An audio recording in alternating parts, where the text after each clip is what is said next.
కొణిదెల పవన్ కళ్యాణ్ అమ్మ కడుపున ఆఖరివాడిగా పుట్టిన అందరికీ మంచి చేయాలి, మేలు జరగాలి అనే విషయంలో ముందువాడుగా ఉంటాడు.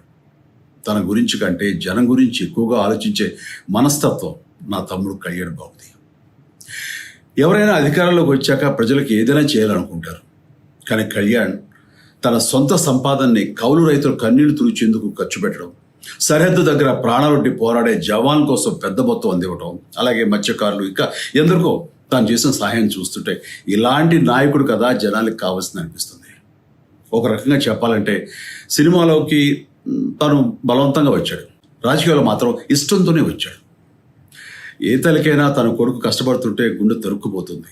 అలాగే ఏ అన్నకైనా తన తమ్ముడు అనవసరంగా మాటలు పడుతుంటే బాధ వేస్తుంది. అలా బాధపడుతున్న నా తల్లికి ఈ అన్నయ్యగా ఒక మాట చెప్పాను. నీ కొడుకు ఎంతోమంది తల్లుల కోసం, వాళ్ళ బిడ్డల భవిష్యత్తు కోసం చేసే యుద్ధం అమ్మా ఇది. మన బాధ కంటే అది ఎంతో గొప్పది అన్నాను. అన్యాయాన్ని ఎదిరించకుండా మౌనంగా ఉండే మంచివాళ్ళ వల్లనే ప్రజాస్వామ్యం మరింత నష్టం అని నమ్మి జనం కోసం జన సైనికుడయ్యాడు.